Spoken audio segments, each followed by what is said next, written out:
ሰላም ጤና ይስጥልን የተወደዳችሁና የተከበራችሁ የቻናላችን ተከታታዮች እንደምን አላችሁ? የጥቅምት 29 2018 እጅግ ወሳኝ የሆኑ 3 መረጃዎችን ይዣለሁ። በተለይ የመጀመሪያው መረጃ ከአካውንቶች ጋር በተያያዘ ከባድ ማስጠንቀቂያ በዚህ ሰዓት ይፋ ሆኗል።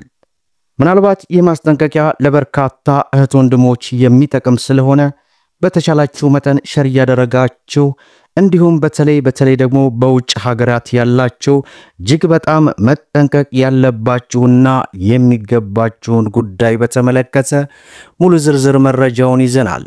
በተጨማሪም በዛሬው ዕለት እንግዲህ 2 ትኩስ መረጃዎች የወጡ ሲሆን የመጀመሪያው እንግዲህ ለብዙ ጊዜያት በጉጉት ሲጠበቅ የነበረውን አዲሱን የኢፓስፖርት በተመለከተ አዲስ መረጃ ይፋ ሆኗል። ይህም እንግዲህ ተግባራዊ ሊደረግ ስለመሆኑ ይፋ ሆኗል። ከመቼ ጀምሮ የሚሉትን በዚህ ቪዲዮ አካተናል። እንዲሁም ከኢትዮጵያ አየር መንገድ ጋር በተያያዘ አንድ ጥብቅ መመሪያ ስለመውጣቱ ተመልክተናል። አየር መንገድ ይህንን ጥብቅ መመሪያ በተመለከተ መግለጫ አውጥቷል። ቪዲዮውን ላይክ እያደረጋችሁ እስከ መጨረሻው ድረስ አብራችሁን ቆዩ። እንግዲህ ክብራን ተመልካቾቼ መግቢያ ላይ እንዳያችሁት እጅግ በጣም ወሳኝ የሆኑን መረጃ ነው ይዤላችሁ የቀረብኩት።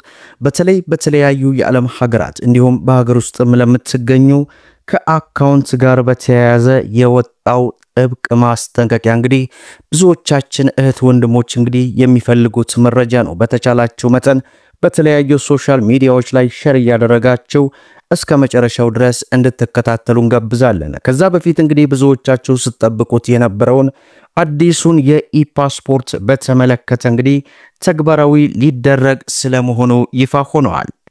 የኢሚግሬሽንና ዜግነት አገልግሎት በሚቀጥሉት 20 ቀናት ውስጥ አዲሱን ኢፓስፖርት አገልግሎት ሙሉ በሙሉ እንደሚጀምር ለአሃዱ ሬዲዮ አስታውቋል። አገልግሎቱ ከውጭ ታትሞ የሚመጣው የፓስፖርት ወረቀት የውጭ ምንዛሬው ውድ ከመሆኑም በላይ የሚፈጠሩ መጉላላቶች እንዲበዙ አድርጓል በሚል በሀገር ውስጥ የፓስፖርት ህትመትን ለመጀመር ዝግጅቱን አጠናቆ ወደ ሙከራ ህትመት መግባቱ ይታወሳል። በሙከራ ህትመቱ የሲስተም ፍተሻዎች ማድረጉን የገለጸው ተቋሙ አዳዲስ ቅርንጫፎችን የመክፈትና የበፊቱ ፓስፖርት ሲሰጥ በነበረበት ሰዓት ቀጠሮ የተሰጣቸውን ዜጎች ማስተናገዱ ስራ እየተጠናቀቀ መሆኑን አስታውቋል። የአገልግሎቱ መስሪያ ቤቱ የፓስፖርት አገልግሎት ዳይሬክተር አቶ ሙልጌታ ታደሰ ከዚህ በፊት በነበረው አሰራር ቀጠሮ የተሰጣቸው ዜጎች ፓስፖርቱን እንዲወስዱ እየተደረገ መሆኑንም ገልጸዋል። ይህ ስራ ከ15 ቀን እስከ 20 ቀን ባሉ ቀናት ተጠናቆ አዲሱ የፓስፖርት ስርዓት ወይንም የኢፓስፖርት አገልግሎት ወደ ስራ እንደሚገባ ለአሃዱ ገልጸዋል።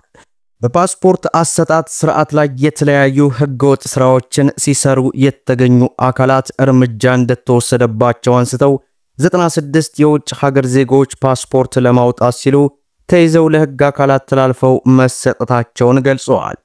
በሰራተኞች በኩል ደግሞ 4 የተቋሙ ሰራተኞች ላይ አስተዳደራዊ እርምጃ እንደተወሰደም አስረድተዋል። በበጀት ዓመቱ 4 ሚሊዮን ፓስፖርት ለመስጠት መታሰቡን የገለጹት አቶ ሙልጌታ እስካሁን ባለው ጊዜ 630 ሺህ ፓስፖርት መስጠት መቻሉን አስታውቀዋል።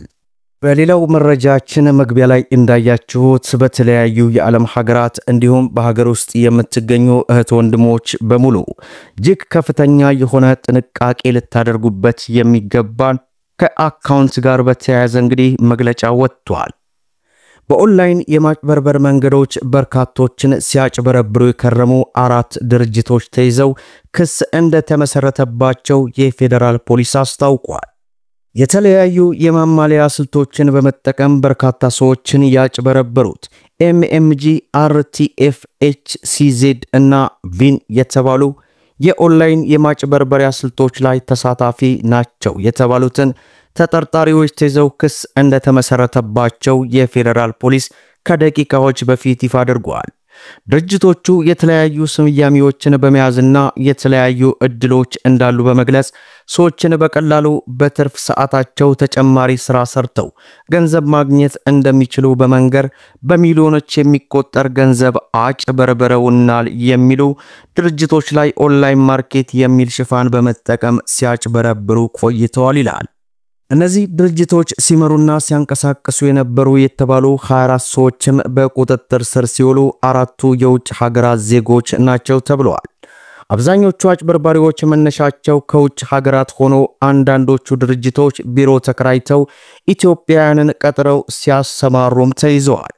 ድርጅቶቹ በህጋዊ የንግድ ፍቃድ ስም ሲንቀሳቀሱ የነበሩ ሲሆን በባንካቸው ከፍተኛ ገንዘብ ሲያንቀሳቅሱ መቆየቱ ተገልጿል። ለማሳያ ኤምኤምጂ በተባለው ድርጅት የንግድ ባንክ አካውንት በአንድ ዓመት ጊዜ ውስጥ ከ1.2 ቢሊዮን ብር በላይ መንቀሳቀሱን ፖሊስ አስታውቋል።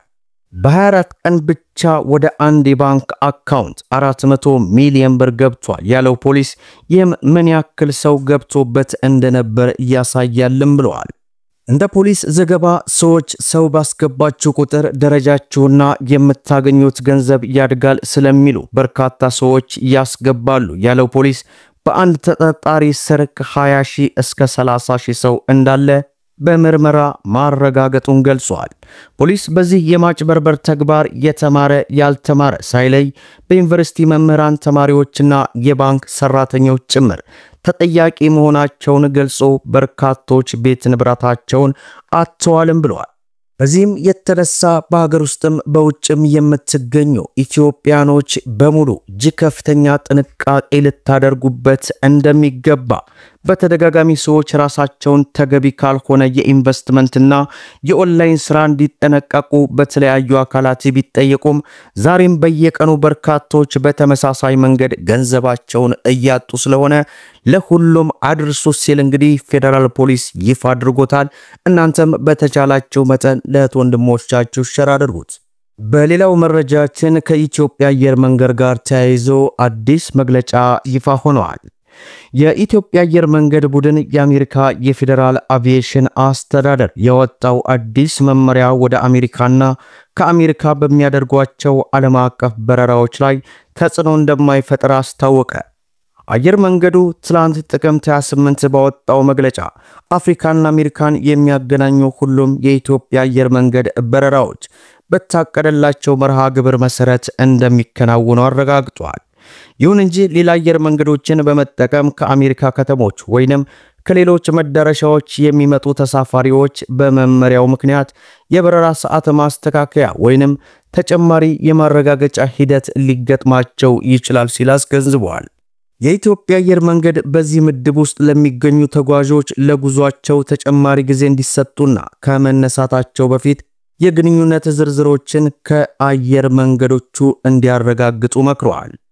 አየር መንገዱ አክሎም የአሜሪካ መግቢያ በሆኑት ዋሽንግተን፣ ኒውዮርክ እንዲሁም ቺካጎ እና አትላንታ በኩል የሚጓዙ መንገደኞች የሚመለከታቸውን አየር መንገዶች እንዲያጣሩና ለግንኙነቱ ተጨማሪ ጊዜ እንዲያቅዱ ማሳሰቡ ይፋ ሆኗል።